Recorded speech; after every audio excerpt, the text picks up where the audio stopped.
Hello friends, સ્વાગત છે તમારું ફરી એકવાર રસોઈની મહેક પર। આજે હું એવી રેસીપી લાવી છું જે એકદમ નવી જ શાકની રેસીપી છે। નવી તો છે જ, પણ સાથે સાથે એકદમ ટેસ્ટી અને સ્વાદમાં લાજવાબ છે। અને આ શાક બનાવવામાં એકદમ ઓછો સમય લાગે છે અને ઝડપથી બની જાય છે। અને આ શાક છે કેપ્સિકમ ડુંગળીનું દહીં અને મલાઈમાંથી બનતું ગ્રેવીવાળું શાક। તો આ ટીપ્સથી શાક બનાવશો તો બધાનું ખૂબ જ પ્રિય શાક બની જશે। તો ચાલો મિત્રો, શરૂઆત કરીએ એક નવા જ અંદાજ સાથે બનતું ઢાબા સ્ટાઇલ કેપ્સિકમ ડુંગળીનું શાક।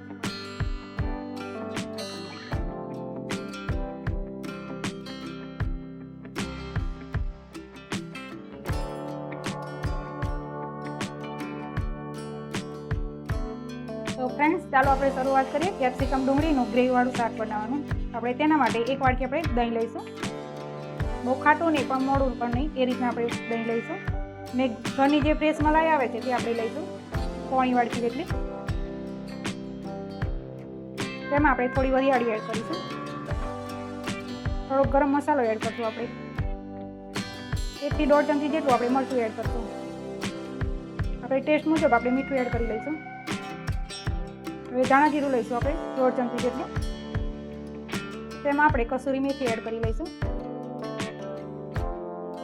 અને તેલ લઈશું આપણે 2 ચમચી જેટલું। તેને આપણે બધું મિક્સ કરી લઈશું।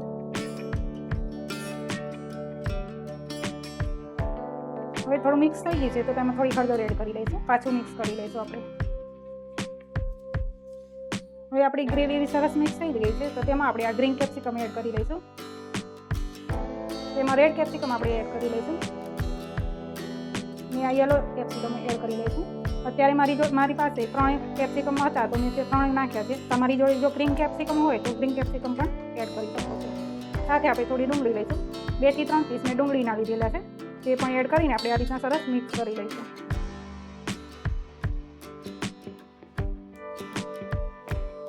આપણે મિક્સ થઈ ગયું છે બધું, તો આપણે તેને સાઈડમાં રાખી દઈશું અને આપણે વઘાર માટે તૈયારી કરીશું। વઘાર માટે આપણે કડાઈમાં તેલ લઈ લીધું છે 2 ચમચા જેટલું, અને તેલ પણ આપણું સરસ ગરમ થઈ ગયું છે તો તેમાં આપણે થોડું જીરું એડ કરશું। 1 થી 1.5 ચમચી જેટલા આપણે તલ લઈશું, તે એડ કરી લઈશું।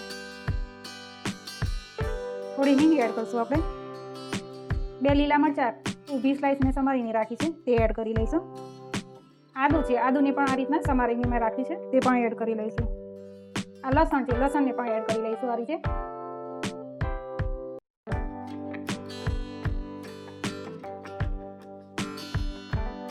તેને આ રીતના થોડી વાર હલાવી લઈશું।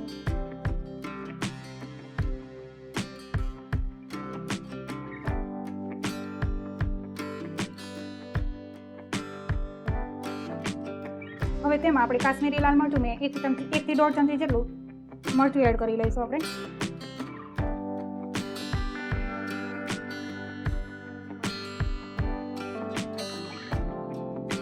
હવે આપણે પેસ્ટ બનાવીને રાખેલી છે તેમાં આપણે એડ કરી લઈશું।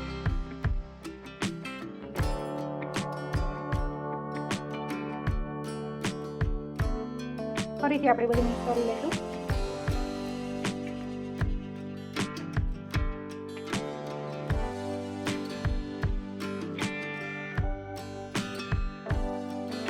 હવે તેમાં આપણે 2 ચમચી જેટલી ખાંડ એડ કરી લઈશું। હવે કેપ્સિકમ ડુંગળીને આપણે કચાશ દૂર થાય ત્યાં સુધી આપણે થોડી વાર કૂક થવા દઈશું અને તેમાંથી આ શાકમાંથી આપણે તેલ પણ છૂટું પડી જવું જોઈએ તે રીતે આપણે કૂક થવા દઈશું। અને આ 10 મિનિટ સુધી આપણે આ રીતના ઢાંકીને રાખી દઈશું અને વચ્ચે વચ્ચે આપણે હલાવતા રહીશું।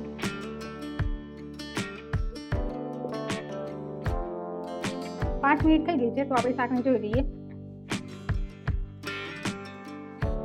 તમે જોઈ શકો છો આપણું શાક એવું 50% આપણે કૂક થઈ ગયું છે। આ ટાઈમે આપણે મેં 1 ચમચી ચણાના લોટને પાણીમાં ઓગાળીને રાખેલો છે તે આપણે એડ કરી લઈશું, જેથી આપણો શાકનો રસો આપણે પતલો ના લાગે, સરસ એવો ઘાટો તૈયાર થઈ જાય। તેને પણ આ રીતના મિક્સ કરી લઈશું અને ફરીથી આપણે 5 મિનિટ માટે કૂક થવા દઈશું ધીમા તાપે।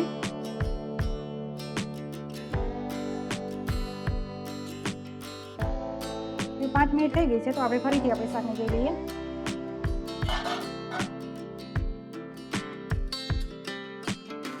તમે જોઈ શકો છો આપણા કેપ્સિકમને સરસ આપણે કરી ગયા છે। શાક પણ આપણું તૈયાર થઈ ગયું છે। 10 મિનિટ લાગી છે, લગભગ 10 મિનિટમાં આપણું શાક તૈયાર થઈ ગયું છે। હવે કોથમીર છેલ્લે આપણે એડ કરીશું. આ કોથમીર મેં ધોઈને સમારીને રાખી છે તે આપણે એડ કરી લઈશું અને મિક્સ કરી લઈશું. તો આપણું આ શાક કેપ્સિકમ ડુંગળીનું ગ્રેવીવાળું શાક આપણું તૈયાર થઈ ગયું છે. તે આપણે સર્વિંગમાં આપણે લઈ લઈએ. તમે જોઈ શકો છો આપણો શાકનો એક કલર કેવો સરસ આવે છે. તમે જોતા જ ખાવાનું મન થઈ જાય તેવું આપણું આ શાક બન્યું છે. નાના બાળકો જો કેપ્સિકમનું શાક ના ખાતા હોય, ડુંગળી કેપ્સિકમનું, તો આ રીતે તમે નવા જ સ્ટાઇલથી બનાવીને તેમને પીરસી શકો છો અને બાળકો પણ હોશે હોશે ખાઈ શકશે. તો આપણે શાકને આપણે સર્વિંગ બાઉલમાં લઈ લઈએ.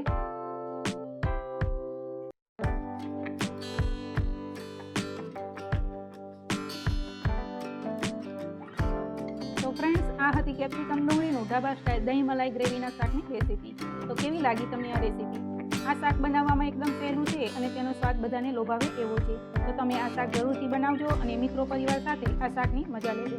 જો તમને આ રેસીપી ગમી હોય તો લાઇક, શેર અને અમારી ચેનલને સબસ્ક્રાઈબ જરૂરથી કરી લેજો. તો આવજો ફ્રેન્ડ, મળીશું ફરી એક નવી રેસીપી સાથે.